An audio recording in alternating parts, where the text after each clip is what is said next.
Oh, at that time, I just finished high school.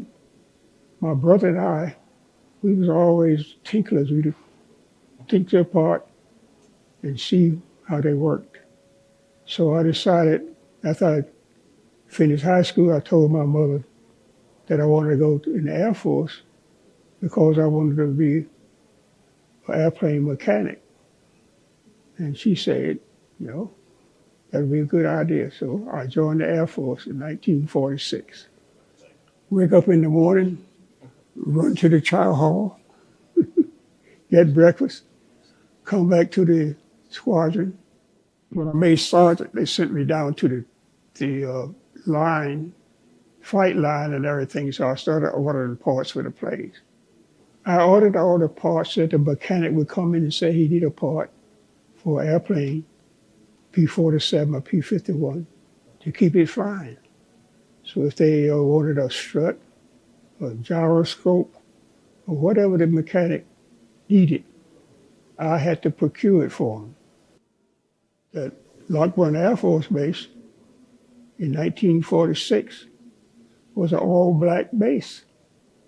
And in 1948, when the troops integrated the forces, a lot of the pilots, crewmen, left the Lockbourne Air Force Base and became successful pilots and crewmen in the integrated units.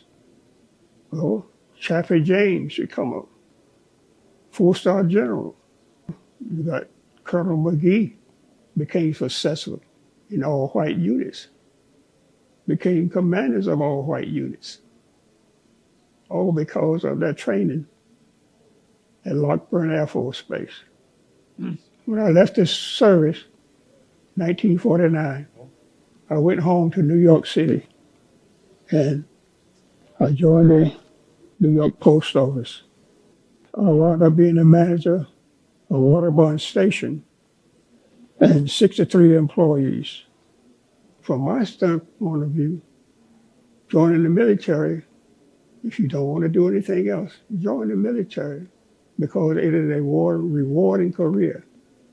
And if you do, you can, at 18 and everything, like I was 18, you learn to be on your own, you learn discipline, and you learn how to be a good citizen, a good person. Most of all, you serve in your country, and it can be very rewarding. But I know from firsthand that it will help you to grow.